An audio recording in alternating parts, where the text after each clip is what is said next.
Hey, what's up, guys? Welcome back to another episode of Trades Talk. I am here with the one and only Director of Growth here at K&D Landscaping, Mr. Tony Battistella. Tony, welcome to the podcast. What a title. Holy smokes. Yeah, sponsored by Spindrift. Sponsored by Spindrift. DOG? Yeah, the dog. The dog.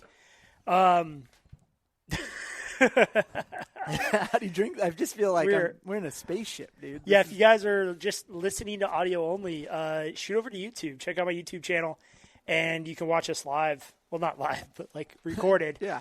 Welcome to the podcast, Tony Battistella. Pleasure to be here. Got some new equipment, so we're having fun with that. That's why we're out here in the wild. Feels really good. Got some fresh air. Might be able to think clearer now. It's nice. Yeah, we're recording this outside in my backyard, a beautiful backdrop. And if you guys have been following me on Instagram, then you've been watching the progression of the last 6 months. We started this in July, and we've transformed a meadow into a sanctuary. And it's like I wanted to do it just to prove to everybody how big of an impact landscaping a piece of dirt can be, even a half acre. It's a big undertaking, but the results, the outcome, the quality of life through the roof. Yeah, it's changed the vibe of this backyard for sure. It used to be like dog pee and poo and like waist high weeds, and now you can like, oh yeah, I'm gonna go to a cold plunge and then a sauna and then gonna go to the fire pit. The fire pit, I know, outdoor shower, the hot tub, it's the nuts. pool. What a privilege. Well, I will say I'm excited to have some showcase days out here with architects and potential clients and suppliers and talk through some of the different components, because we have so many different components. I mean, we have 10 different hardscape materials. We have a ton of softscapes. We have this outdoor kitchen behind you. The outdoor kitchen, yeah. I mean, it's interesting too. Like I don't know, from the sales perspective, right? You think that it's so easy when you're selling, right? You're like, oh, I'm just gonna come out here, throw a couple plants out here, throw a couple of this, that, the other, sell the dream, deliver the nightmare. And it's like you were able to actually see what that nightmare can be. Yeah. Although it wasn't too big of a nightmare, it gives you a little bit of perspective when you are selling. Well, it's really important on who you pick to be your quote-unquote general contractor. And I see landscaping as like we're the general contractors of the outside. Most of the time we're overseeing the pool company, the concrete company, maybe the grading and underground company, and we're putting together 5, 6, sometimes 10 subcontractors, electrician, plumber, to bring to life this exterior landscape. And it's way more intense than people give credit for. Oh yeah. And so they're like, yeah, let's landscape our backyard. My budget's like $10,000. The job of the salesperson, a good salesperson. So talking about sales, Tony, I specifically had you on today because I want to talk about a sales process, or the sales process. Why is it important? How has it improved your life as the director of growth? And what's it doing for you guys in the growth department? Yeah. And maybe start with, what's a sales process? I have no idea. No, I think a sales process is kind of like your North Star, your guiding light. I think it was John Wayne, or was it you, who said, you don't get into a car and just say, I want to go to the Grand Canyon, and just start driving. Yeah. Right? Because are you going north? Are you going south? Are you going east? Are you going west? You're going straight to the ocean? Who knows? So like the sales process for our team is that guiding light. You can open up that first page and start to feel a little bit more comfortable that you're going in the right direction, and that you have a system that you can follow that'll get you to, most of the time, a good end result. I mean, not everything's 100%. It's continuous improvement. I can tell you that we started the process over a year and a half ago, and we're still making tweaks to it today. And I think that's... Do you think that will ever stop? Do you think you're done with the sales process at any point? Shit, I wish. No. I mean, honestly, no chance. I think that the way we sell matches the way the universe is kind of like expanding constantly, right? Like you have to adapt to what's going on around you. The sales process in the 1980s with fax and all that type of stuff is not the same as the sales process with AI and agents and all this stuff. Like, you have to adapt constantly. So for us, we wrote the sales process before agents even existed. Or right.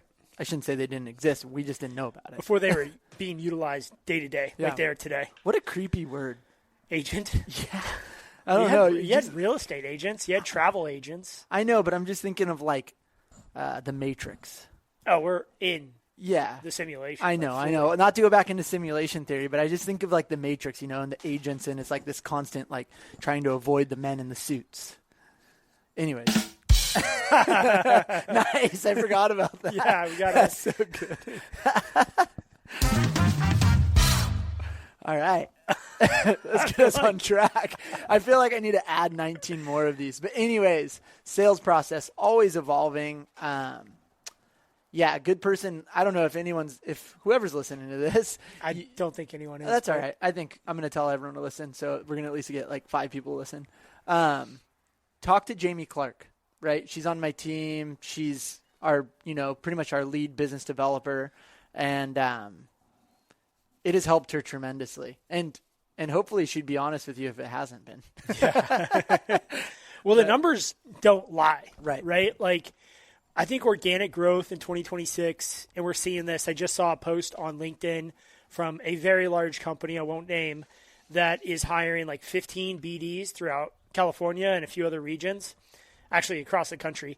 And what I realized with that, interesting timing, January, they probably just had their annual planning session. They decided, hey, these acquisitions maybe aren't going as well as we hoped. We need some revenue. Let's do this like radical thing called organic growth. Yeah. At K&D, obviously, we've gone from 1 million to 20 million all organically, and we're adding another like 50% growth in 2026 is our goal for maintenance. Yeah, and we're already that's crazy, pretty actually, close. I mean, I'm just saying, like year over year, at least from this point last year, we're pretty dang close, like to that number. Yeah, with a couple big sales. Yeah. Actually, that's a good point. Ooh, that's cool. So, sales process, obviously, it's helped because our growth is increasing with velocity. Now, how important is it when you meet with a client or a client calls, hey, I want to get a bid on my maintenance property, my backyard. I want you guys to work for us, but we're going to get a couple other bids and how do I go about getting a bid from your company? How important is it to tell that client in the moment exactly what the next 48 hours or 2 weeks are going to look like and what they can expect from us? Yeah. I mean, clear is kind, right? So when you are dealing with a client out of respect for yourself, like if you can eliminate those question marks, then the process is just going to go so much more seamlessly. I think that I don't know, if someone were to tell me, hey, yeah, like our sales process takes 6 weeks and I need this done in 3, you cut it right away. It's not like you're trying to bend and fold into what. You just tell the client, we can't, sorry. Yeah. Yeah. I think that that's honestly the best fit. If your sales process works for you and it is getting the results that you want, you're a highly profitable company, you're moving quickly, your people are happy, they're paid well, why change it, right? If it's, you're in rapid growth mode and like you need to you throw like shit at the wall and see what sticks, basically, then yeah, but that's not a sales process, right? Your sales process is like like I said, your guiding light, your clarity.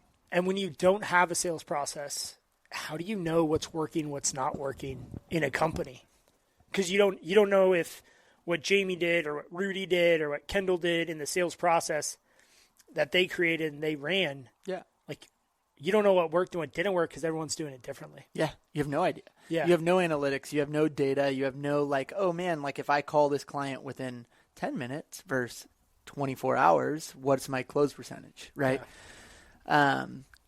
But with the sales process, we have some of that data and we've seen what works. And we see that if you call a client within an hour, your close percentage goes up. It's part of the sales process. You got to follow it. If you don't follow it, you get a spanking. Wait. Yeah. Oh. Just got to hold it down a little bit. For spankings.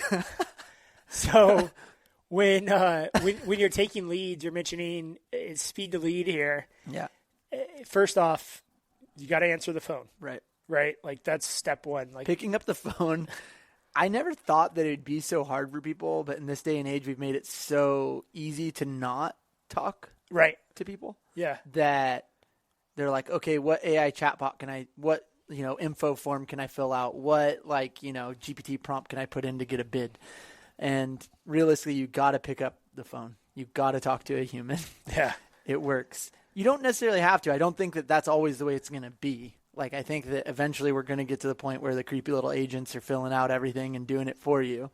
But right now, like, there's still such an importance to talking to your client, picking up the phone, calling them back. If they're making that effort to call you, you got to meet them with that respect, right? Like, their activation energy is there. They're calling, they're vetting, they're trying to talk to somebody.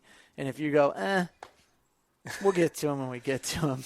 Or send an email. Yeah. Hey, I saw you called today. I saw you called. It's like, no. I've noticed that. Another shout out, Jamie. I've walked into the office and I've seen Nicole on the phone taking a new lead. Yeah. And Jamie standing behind her, like, waiting for her turn to take over the phone call. Yeah. And as soon as Nicole's done, she goes, "Awesome, thanks for all the info. Let me transfer you to our sales consultant or whatever."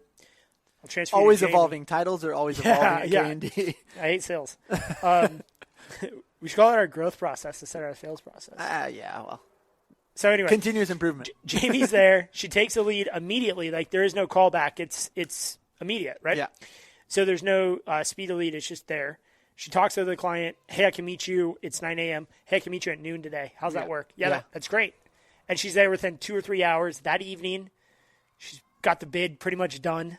Like, imagine that process. And, like, everyone listening to this, run yourself through that hypothetical situation. If you were able to get something, even if it's a complex backyard proposal, well, maybe you don't give them a proposal that same day, but you give them a takeaway. Yeah. You give them something that same day. Something to chew on.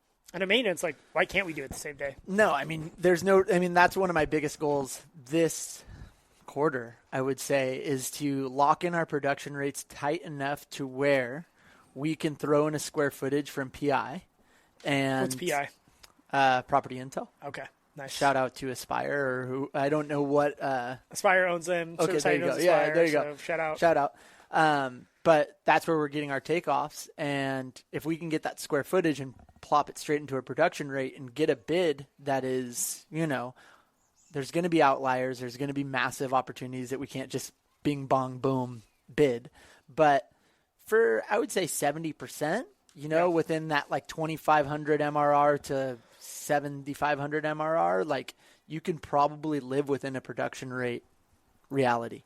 And when you do that, I mean, it's not the final, No. It's never the final. No. They're never like, great, send me a contract. Yeah. It's a starting point. Yeah. But if you can get that starting point over to your potential client before the competition has had a chance to call them back. Yeah. Like, it's game over. Game over. It's everyone's out here hiring more business developers, and it's like, maybe look at your process. Right. And I'm curious, right? Like, I haven't worked for a big company in, over 10 years. 10 years, 8 years, 7 years. I don't know. How old am I? I don't know. Dude, I got 4 hours of sleep last night. You look terrible. I look like shit. No, but thank you. I don't know what their process is. I know when I was at a larger company, there wasn't a sales process. It was pretty much as clear as like, go to the big events with, property managers and stuff and get to know them and get the bid and, we'll go from there. But, you have to have something that's replicable. And back to the, our process, during our planning session, Jamie got 2 leads, right? Yeah. And I remember seeing it because it comes on our team's message and we see it and we're like, oh, and for me, I'm like super like you got to get them right now. And I see her like calmly get up, take a call, boom, sit down. We have a meeting set at 2 p.m. today. Yeah. I'm like, yes. Wow. You know what I mean? Like same day meetings, that's a win. Same hour callbacks on leads, that's a win. Like we have these indicators of like, hey, this is going to put us way ahead. If we waited 24 hours, and you couldn't get that, site meeting for like 2 weeks, or you just let it fall, you're not going to win. So I want to talk a little, and I completely agree with that. I want to talk a little bit about outbound because, we're talking inbound leads, sales process, but let's face it, a lot of growth in the landscape industry. If your market's expanding, the landscape industry is expanding by 3 to 5% every year. Yeah. Awesome. Great growth above GDP. But if you want to grow more than 3 to 5% a year, you have to capture market share from your competition. Mm-hmm. And that's just the reality of the situation we're in. All respect to all the players. Don't hate the player, hate the game. No respect. I hate all the players. Let it be known I hate all of you. No, I'm kidding. Applause. You're like, it's a joke. We might have to cut that part out. No. It's so sincere. It's so fun. I love everyone. No, if anyone knows Tony, that you're way too giving. Anyways, onwards. So on the outbound sales process, what does that look like for you guys? Like, how do you go about cold calling, cold walk-ins, getting opportunities that didn't exist before you initiated that interaction? It's the most old school, new school approach. You know what I mean? Like, nowadays, nobody wants to do that. The people who are winning are going in and making the connections with people. Yeah. And there's ways to automate that on the back end where you can get these leads and get them qualified. But, like, nothing is better than getting in front of your prospective client, right? Yeah, absolutely. So, like, right now we have a KPI that's like 20 cold calls a week, right? 20 cold calls meaning is that enough? Site visits. No, we're not talking calls. We're talking like in the office, face in front of your client. Face to face. Face to face. Got it. You supplement those with cold calls that are actually calls, but we're calling them kind of the same thing. We have a larger KPI. So, it's just a necessary, and I don't want to say evil because the right person truly enjoys it. Yeah. But it's a necessary part of the outbound approach. Alongside of that is like getting to BOMA, getting to IFMA, getting to IREM, getting to these like these networks that are a mixed bag of vendors and property managers, right? It's like you get into those environments, and those who have been in there for a long time know it's not a selling environment. It's the long game. It's a slow burn. It's like the committees that you're in. It's who you're helping. It's like when the moment's right, it happens. But when they're familiar with you, they're more likely to ask for your help. And that's what we want. We want to help. And we want to help. Yeah, absolutely. And that's at the core of so much of what we do, right? Is like, how can we give back to the community with the intention of building and growing our business? Right. And I don't want to say it's like a quid pro quo thing or anything else. It's like, I truly get enjoyment out of that. I think a lot of people do. And the outcome of that is positive. So why wouldn't you do that? And that's kind of in a way what makes the world go around. Yeah. It's like people help out because they want to grow their business and people need help. And together we can ultimately be a better industry if everyone's helping each other. We forget, money is a tool. Revenue for your company is a tool, right? Yeah. It's like with more revenue means you can pay your employees more. You can do more outreach. You can help your clients through community beautification, through, better service, whatever it is. When you have more revenue and more profit, you're able to do more for those around you. Like for us last year with the community impact, right? If we weren't doing well as a company, and like last year, call a spade, it wasn't our best year. No. But in metrics, financially focused driven. metrics. Exactly. Yeah. But we were still able to have one of our most giving years. We had more contributions to our community than we did any year previous, right? And so for me, that's an indicator, right? We're doing the right things. We're doing what we need to do to give back. Yeah. And if you're not doing that and you're kind of sitting in your office like Mr. Burns, counting every penny. Give me the profits. They're going to my shareholders. I don't know.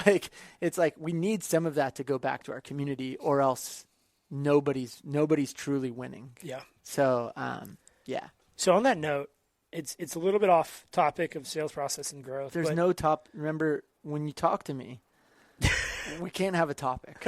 There can't be a topic, or else it's going to sound freaking weird. You can't go. My brain, I'm thinking about these persimmons that I'm seeing behind you. Dude, there's persimmons. I'm looking at the palms that, got a little bit of frostbite. We got to do this inside next time.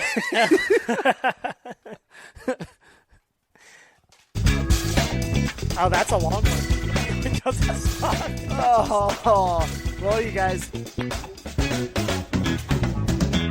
little bit of freaky, naughty Every music. time I have Tony on the podcast. That's a little erotic. You think so? Yeah, I think that we should cut that one. That's a little bit like bound chicka bow wow. Like, come on. Oh, that's pretty good. Well, we can, yeah. We're not cutting any of this. So, when you're, I can't even focus now. When you're going through a tough time as a company, yeah, and we went through this last year, is like, and you're looking at your P&L and you're like, all right, we got to cut some costs. We got to right size this budget. Yeah. Well, there's some easy areas that you would initially go to, right? Well, employee training, employee swag, company barbecues, company Christmas parties, community beautifications, community donations, nonprofit donations, hundreds of thousands of dollars, multiple points of net profit. And you have to ask yourself, do you cut those to improve profitability, or do you push through the valley of death and you continue to fund the things that are going to get you to the next level, but are going to be more risky as an owner or as a leadership team member on the business, knowing that you're making a big bet by spending that money in a year where profitability is not 10% or above. It's all a gamble in reality. Mm-hmm. Like, when you look at this, like, everything you do in business, you can have very calculated ideas of what should happen and what might happen based off of your forecasting and your P&L, but it's all a gamble. Yeah. And it's like, for me, I would always rather, if I'm in that death valley, I'd always rather see what's on the other end with a little bit of sunburn than cower back to the AC and never know. Yeah. You know what I mean? Like, I'm a gambler. Yeah. It's just in my nature. Like, I love that dopamine. I love the chase. I love the grind. And I think that you have to have a part of that to exist. Okay, so what I wanted to ask you is, pushing through that valley is very difficult. Most companies don't do it. And that's why most companies never achieve 8 figures in revenue. And this is a big focus of the Disruptors community. How can we get people to 10 million and above, 8 figures and up? Because I do believe so much is unlocked at that level when we talk about giving back to the community, giving back to our team. Right. So I want to ask you, and we're going to use ChatGPT, Landscape Intelligence, AI. I need to get some of my pond water to get my brain thinking. Please do. And we're going to ask it, how many companies in the United States achieve 10 million in annual revenue of landscape companies? So go ahead, take a guess. Out of all the companies, what's the percentage of 8 million and above? Of 10 million and above. 10 million eight above. figures in revenue. 5%. So 5 in every 100. Ooh, 2%. Yeah, I was thinking, honestly, I think it's less than 1%. Really? I think so. Let's see what ChatGPT says. So ChatGPT says there are roughly 650 to 730,000 landscape companies in the United States. That's coming straight from NALP. Yeah, isn't that crazy?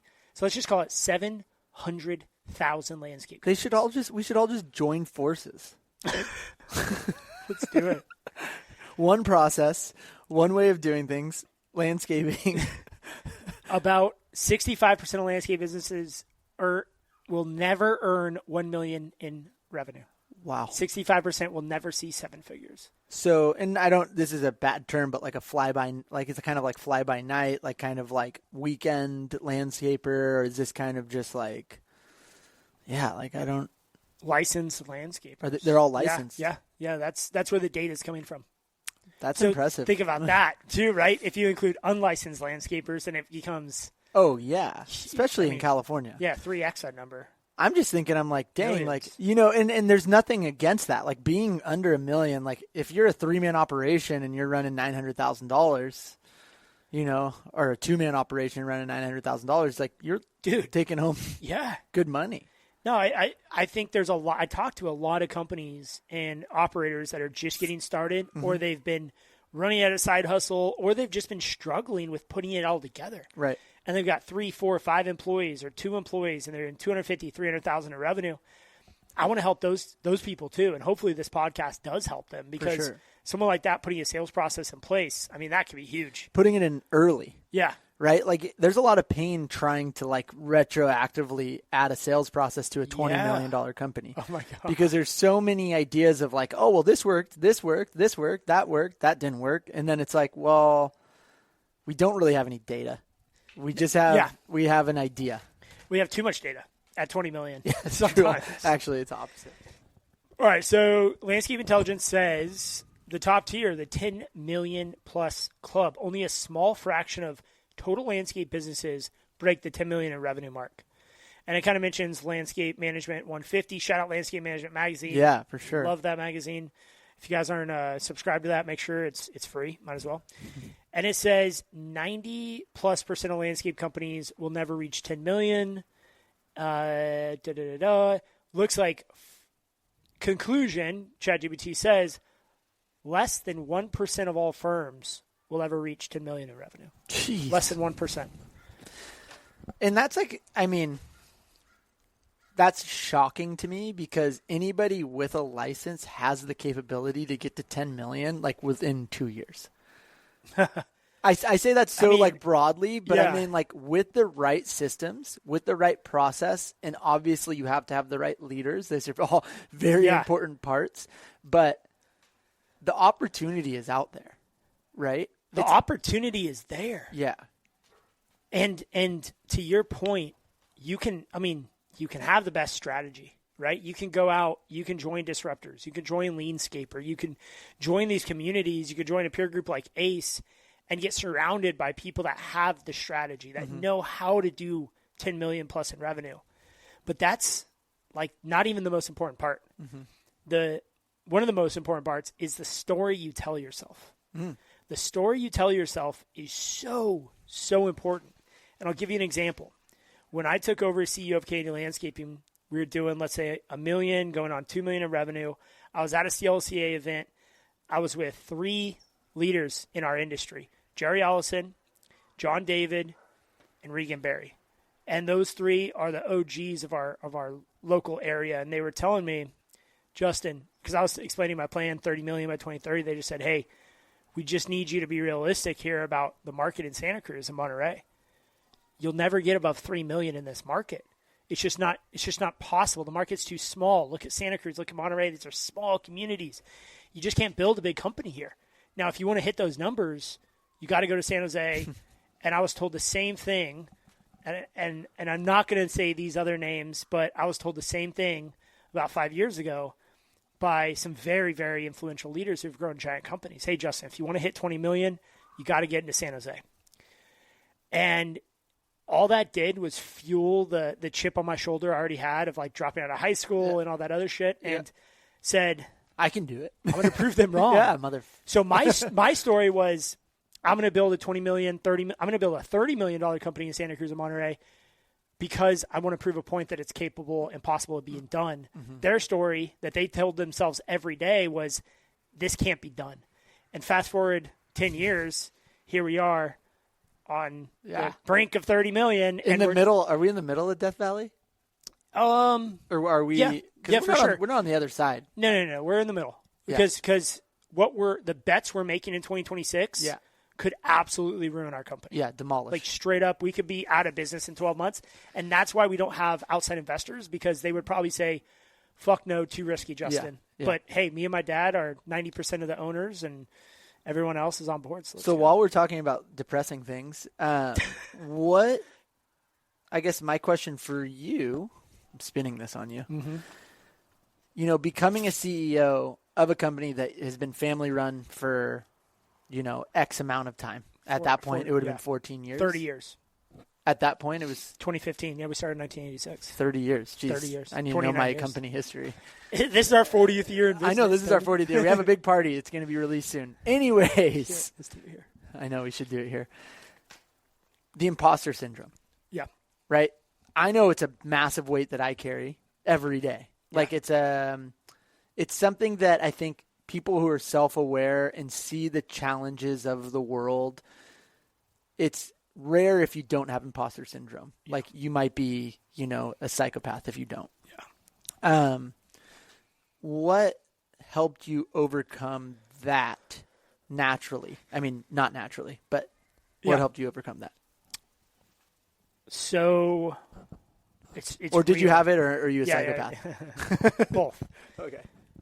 It's real. Imposter syndrome is real. It's the term we all use. I don't know if it's accurate, but it goes back to the story you tell yourself. Mm-hmm. If you constantly tell yourself every day, I'm good enough, I'm smart enough, I'm capable, I'm here for a reason. Yeah, I always used to think that was so dorky. Like, sitting in the mirror, true. You are strong, you are good, you know what I mean? Like, it feels dorky because I think that's your inner critic that's like, don't let that part of you get any stronger because it's fun to just tear yourself apart. Oh, I mean, it's not fun. It's like this double-edged sword. It's like, you're in control of something. So you're in control of tearing yourself apart, You have to stand guard at your mind. Yeah. And that's why I think, I've experimented with some hallucinogenics and some heavy doses of, psilocybin and what have you. And in those moments, it's really interesting when your brain stops trying so hard to make sense of the world. Yeah. You start to realize like, oh shit, this is not that big of a deal. For sure. You're telling yourself it's a big deal. You're telling yourself running a $20 million company is a big deal when in actuality, it's not that big of a deal. In the grand scheme of things. When we're looking at and I mean, as you could probably tell, and if anyone who's ever had a conversation with me, I've definitely done mushrooms before. And it's, psilocybin, however you feel about it, it definitely either brings you closer to God or closer to yourself, right? Yeah, I think it's one of those things. Either way, it's like, it's a very eye-opening thing. And I can tell you my one experience, that really just shoots through to me is like, I was in Nicaragua and I was at this like estuary mouth and it was sunset and there was massive Nicaraguan mountains. There's a volcano in the back and I was going through a hard time. Like it was end of COVID but I was with all of my best friends. It was like my 30th birthday and I was taking these little chocolates and I was like, oh, this is like fine. This is normal. All of a sudden I was high off my ass. Yeah. But something inside of me, it was almost like I went to this point where I was like so clearly talking to me. Like as Rastafarians say, I and I. It was just like, it was me and me. And I was having these conversations and I was like doing this deep work that I had tried to do for years and years and years. And somehow I broke through. And I can tell you the clarity I felt after that moment. Obviously I'm in Nicaragua. It's perfect weather. We're swimming. Yeah. It's like gorgeous. It's a good environment. But I just remember being like, wow, if I could get to that point, and I truly think people can get there without mushrooms, and I'm not like condoning that you have to go do mushrooms or do anything like that. No, yeah. You do it through I think it's like you can get there and be able to have those conversations and create that clarity. And there's no judgment in that time. That's the one big thing I noticed. It's not like I'm judging myself. I was just there. Yeah. I was like, wow, I am more connected to me and this earth than I've ever been. And I don't know, that's maybe just like the mycorrhizae of it all, like everything's connected. But like, did you have to go through a bit of a breakthrough during that? Like if you could remember those minutes leading up to that clarity, was there this holy fuck, like like growing tension, growing pressure, that like things are not okay, and then you kind of get to this level out, you reach the summit, metaphorically, and you break through to this point of like, oh, Yeah. whoa, like I'm okay. You can feel that all within the couple hours of it. It was like, the beginning, I was like, oh God. Yeah. Like I'm in for a trip. I think I took too much, right? And that's the initial thought. You're like, oh God, I took too much. I did this. I'm done for. And then all of a sudden it was like, dude, there's no turning back. Yeah. Yeah. You right? got to go through the valley. And to compare that to where we're at in business now, it's like, if I would have turned back in that moment, there would have been just this massive disconnect. Yeah. It would have been like all of a sudden it would have solidified I don't trust myself. Right. It would have solidified that I'm not worthy of a breakthrough. Yeah. It would have solidified all these negative thoughts that, I have on a day-to-day basis. Like even coming to work today, like I have such a massive schedule. There's so many doubts in my mind, but like it's getting that momentum and spinning it for yourself. Yeah. Right. And we have a dynamic listening base. So I don't know, like going on it's very California of us to go on like the whole psilocybin journey. But I think regardless of what it is, it's like you owe it to yourself to have a breakthrough. Yeah. Right. Get over that stale story you're telling yourself of like, I'm not capable. I'm not good enough.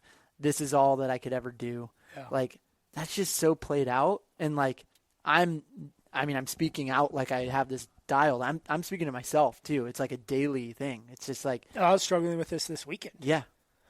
And you outlined the third pillar, or really the foundation of the three S's that I was going to say is like you got the strategy, right? That's how we do it. Very, very important, but very not important. Mm-hmm. The second is a story. What story do you tell yourself? And the third, the foundation for everything, and you just explained this perfectly, is your state. Mm. When you're in the right state, anything is possible. And if you guys listening can think back to a point where you had resolve, you had clarity, you had this breakthrough where you believed in yourself to a point that seemed irresponsible. And at that point is where true success lies. And that is where you have to actually start. Yeah. Because if you don't get in the right state, then the story will never resonate with your subconscious and your internal dialogue. And then the strategy, the how, the everything else doesn't ever matter if you have the best plan, but every day you're telling yourself, I'm not good enough. Yeah. This sucks. Yeah. Like, I don't know what I'm doing.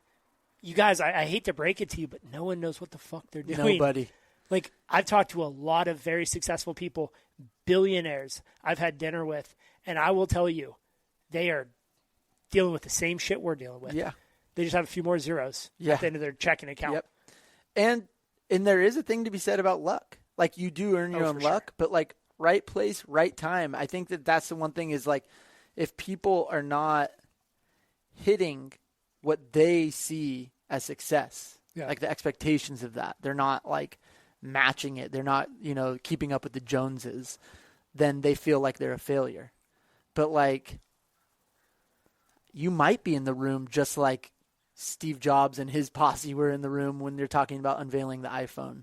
Like, you don't know that you're not there. Like, so don't eliminate the idea that it could happen, right? That's the faith. That's the belief, whatever. If you believe in God, Christianity, whatever, that's the belief that you have.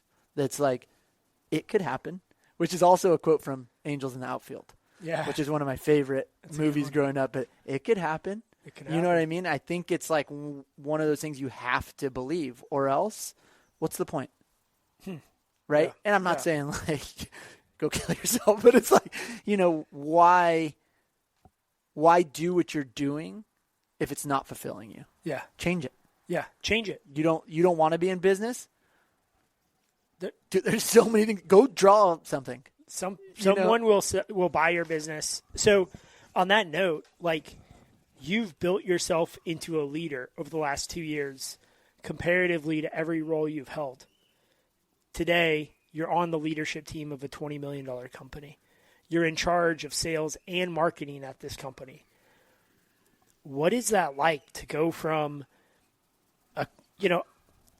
punching the time clock, so to speak, to being, this work-life integration. I mean, you and I traveled a ton last year.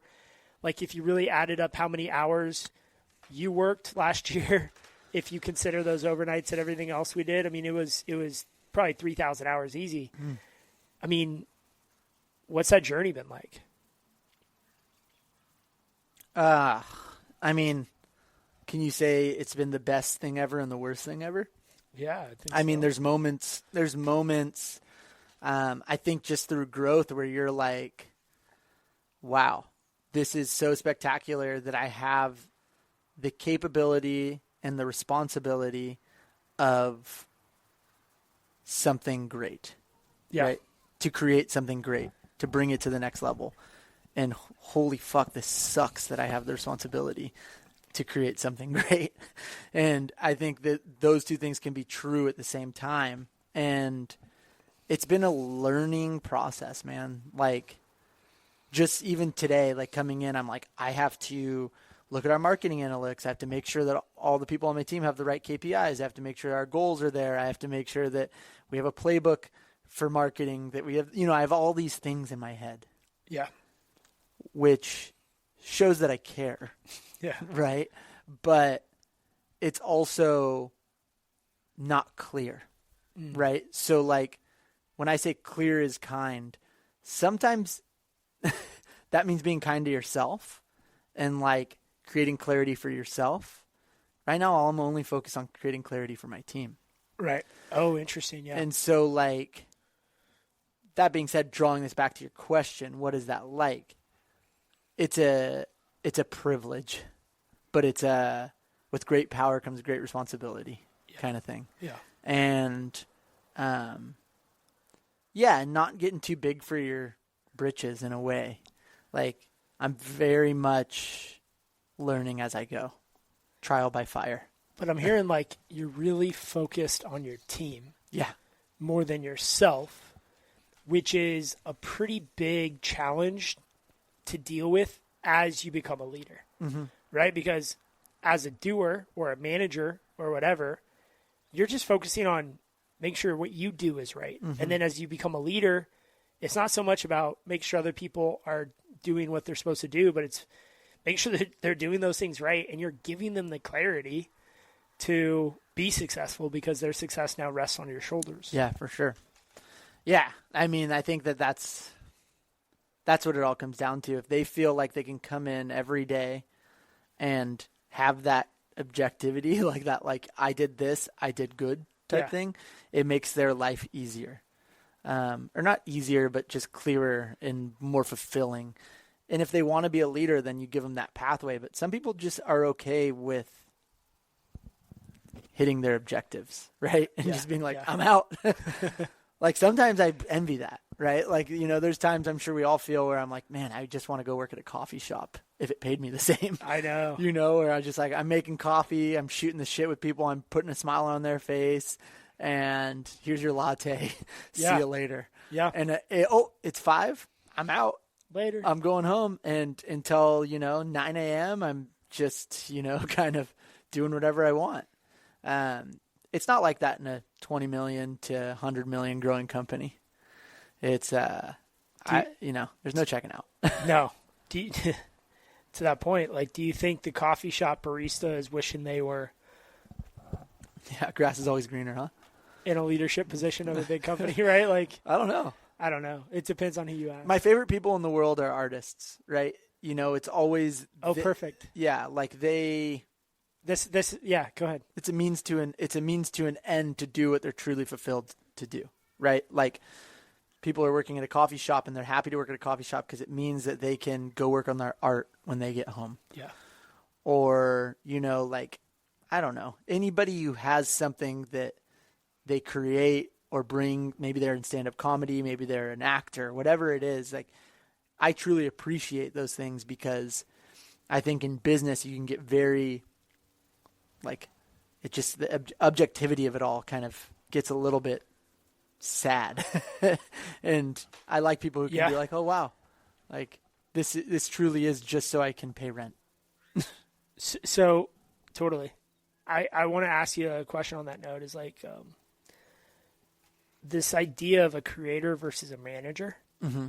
A manager is managing their time, is managing things, is managing other people. A creator is creating things, right? And I think sometimes in business, especially as you ascend as a leader, you don't realize how much creating you're actually doing. And it's hard to recognize it because you're not creating a painting that you can show or putting together a comedy skit that you can go do on Friday night, but you're often creating a lot of things. Yeah. It's just harder to measure. You got to work harder to see the things you create. And so I want to ask you about this concept of a creator versus a manager. Where do you feel like you fall in? Are you more of a manager? Are you more of a creator? And why? Today? Yeah, today. Today I'm a manager. Okay. Today, not saying as my whole experience, but today with what I have going since the beginning of the year, we have this, vision and plan that we've created. Now it's time to make sure everyone's, on board and making sure that we, hit the stops that we need to hit, pick up who we need to pick up. But like I can say there's a lot last year of creating, right? Like there was a lot of philosophical thinking or like, maybe like top level thinking of like, how can we actually achieve what we're setting out to achieve? And that in itself is creating a plan. It doesn't feel the same as like peacefully doing a watercolor on the coast. But it is creating. You are correct. And I think the art is, how do you do that without losing that human connection? Right. Right? Like, how do you lead? How do you manage? How do you create this vision to create money? Right? This is what we're trying to do. We're trying to make money. Yeah. How do you do that without losing soul? And that's the art. Yeah. Truthfully, because like, as we go down this pathway of technology and, new ventures, it's very easy to lose that side of things. And I think that the people who are going to get the furthest in the next 10 years are the people who learn to balance that, because AI is coming and there's no stopping it. Right. Yeah. It's here. And it's going to make a lot of humans obsolete. Yeah. You know what I mean? Like, it's going to do that. But the people who are going to succeed are the people who can balance that without losing their soul. Because when you turn everything over to the robot, what do you have left? What? I didn't take mushrooms, by the way. What? Yeah. No. This is just Monday afternoon now. Jeez. So what's your definition of your soul? What's a soul? When you say don't lose your soul? Yeah. A soul is, I think it's your foundation. It's your pillar. It's like what you had as a kid when you were running through a park playing tag. Okay, yeah. You know what I mean? Like, it Unconditional is unconditional happiness. Yeah, Well, and maybe like conditional, but like maybe it's like is it you're getting back to that playful state. I think soul is play. Playfulness is like, it's laughter. It's human connection. It's like having a conversation without staring at your phone. It's getting back to what truly it is on almost like a metaphysical level to exist, because we've created all of these ways to escape in life, and we're no longer kind of existing. I was talking to my therapist. She was like, if you're ever going to do any deep work, you have to learn to talk to your inner child. Yeah. Right. And I think that's not like profound or anything. I think it's very true, but there's nothing more pure. And I mean, I know this now in having a newborn, there's nothing more pure than a child's life, right? They're, not conditioned to think any certain way. They're not, they don't have any KPIs. No. What do they need? They need love. They need attention. Yeah. They need care. These are all the things that people need. And that's the thing that, hey, Mr. Robot over here. That's a thing AI could never do, right? And Right. that's the hard part is that like AI will be able to do 90%, but that 10% of like truly what you needed as a child, what you needed as an infant, like you don't think about it as an adult. Yeah. Somebody took care of you. Like, I mean, as a new parent, I'm like, wow, whatever fuck ups my parents might have had growing up or Yeah. whatever, like they kept me alive in almost a non-conscious state, right? Like Yeah. unconscious, non-conscious, whatever. Like, Yeah. No. Yeah. this is all coming to me now. I'm like, wow, like it's so beyond KPIs and stuff like that. But then I think about like when I'm younger, it's like when you laugh as a kid, it's so pure. Yeah. When you like play as a kid, it's so pure. It's not until you're conditioned by the universe, by the world. I shouldn't say universe, but by the world and by the people around you, till you start to get a little bit more fucked up. You know what I mean? Like it's getting back to that state, I think, is the soul. Right. And so I know when I'm stressed, it's the craziest thing. I can be the least soulful person or the most soulful person. Yeah. Like I see it in myself. I'm like, wow, I'm a prick right now. I'm a jackass who's only focused on one thing, which is like growth and, whatever, Yeah. business. I think the true winners are going to be the people who can still maintain soul within the workplace while adapting and adopting new technologies. Yeah. Right. And like, it's not, we're all kind of blinded, right? It's not profound. It's not profound that you want to hang out with somebody and laugh Right. or like maybe just go fishing and you're not like, worried about, like I said, like KPIs or sales goals or anything like that. You're just being a human. Yeah. And I think that that's where the gold lies. Is there a balance to find here between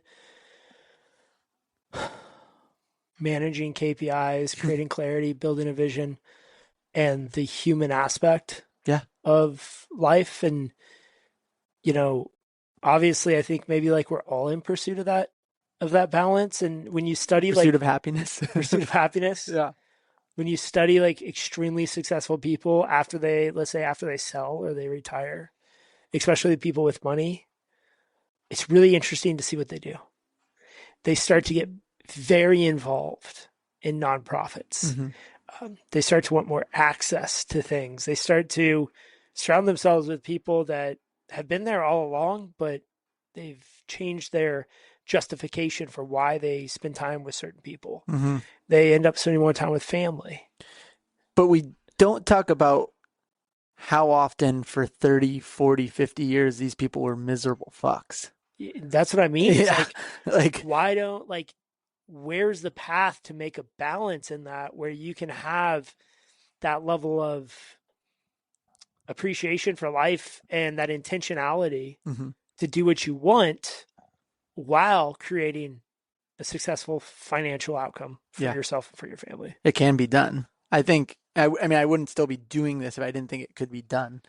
Um, there's a couple confines, right? We live in a capitalistic society, so no matter what, you need to make money, Yeah. right? It's a non-negotiable. Yeah. You can't just disappear. Maybe if you had a trust fund, you had a family member that did work really hard and got you guys ahead, great. Congratulations. But 99% of the United States needs to work and needs to have some source of income. Yeah. So that means being successful at work. If you create more success at work, you create more money, you have a larger toolbox to pull from to create pathways for happiness. But as far as like day to day, like I think about my team and I know the massive goals we have this year, and I'm like, truthfully, my biggest goal for them this year is to have more fun. Yeah.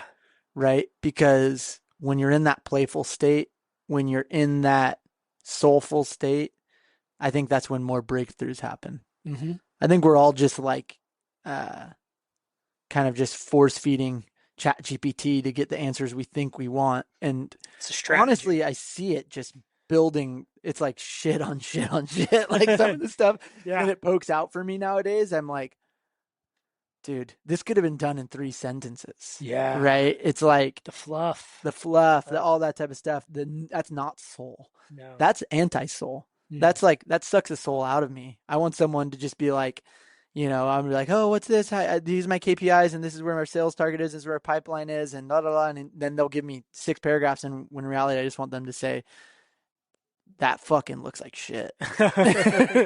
Or, dude, you need to start picking up the phone. Yeah. Like, that's a good enough sentence. Oh, okay, chat, thanks. You know what I mean? Like, at a certain point, humans will win. I don't know when in our timeline, but at a certain point, humans will win because of their soul. Yeah. And I think you can get very business about it and be like, yes, in business, AI and robots are the next thing. But that's not life. Yeah. Life, business, happiness. Sounds like we have another hour conversation, but I'm drinking pond water to feel healthy, dude. I'm drinking AG1. AG1. Oh, AG1. Yeah. Right. Yeah. Shout out AG1. Yeah, maybe they'll give us a sponsorship. Maybe. But we have no sponsors at Trade Stock as of this recording, which is kind of exciting. I'm thinking about bringing some sponsors on. What do you think? I don't know. Do they condone the conversations of mushrooms? Yeah, that's a good point. You know what I mean? Like, it's kind of like, it's liberating that you don't have to like say things that potentially sound like they're paid. Right. Yeah, I kind of do like that. But at the same time, everyone we work with that might sponsor us, we truly believe in. So, it's kind of true. Yeah. Like, I'm not, I am in the Disruptors group. I'm not part of the JW group. I'm not part of, the school. Like, I'm not a part of the admin. I don't make any money off of it.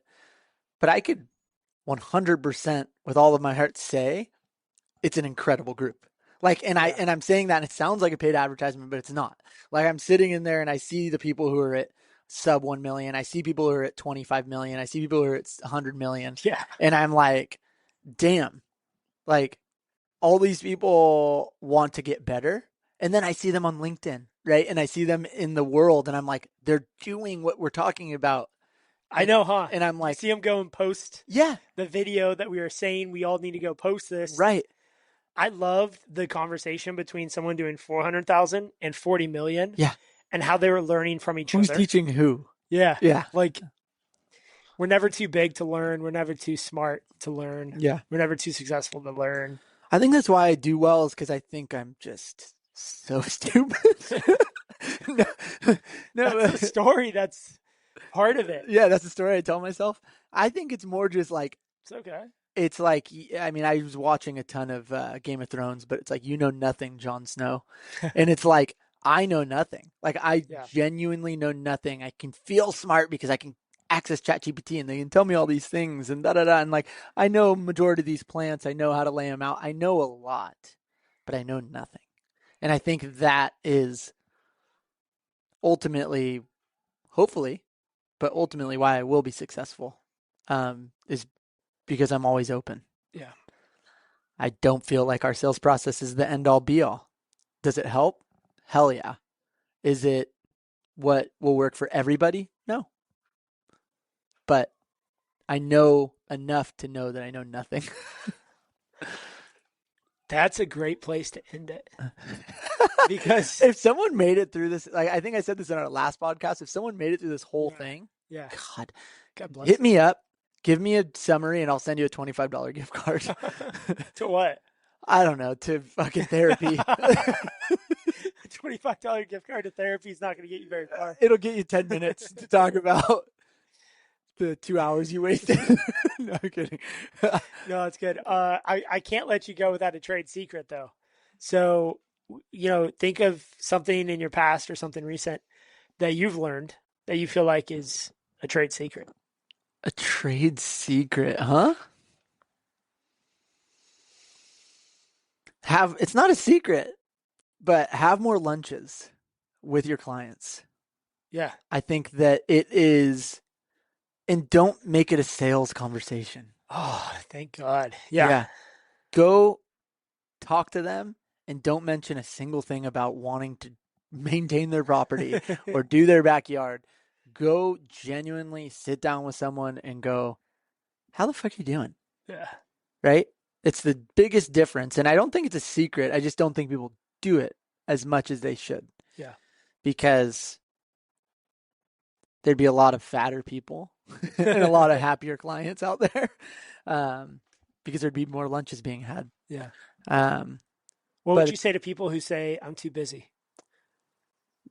Then you're too busy to have long-lasting, strong relationships. Yeah. Make time for it. Yeah, make time for it. I mean, the thing is that what you're ultimately doing is it's like buying a house. You know, eventually you're paying yourself back.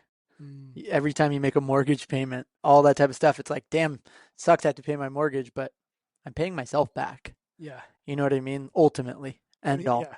Building equity. Yeah, you're building equity as a human. Yeah. Right?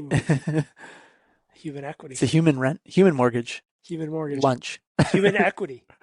There you go. I mean, sweat equity. Sweat equity. Dude, stay tuned for that. Dude, stay tuned for that. Sweat Hit equity. the box. All right, guys. Have a great rest of your day. Thanks for tuning in. Peace out. Thanks for tuning in to Trades Talk, where the next generation of disruptors comes to raise the bar. If you got value from today's episode, share it with someone in the trades who's ready to level up. For more tools, insights, and community, follow host Justin White and join the movement at jwhitegroup.com.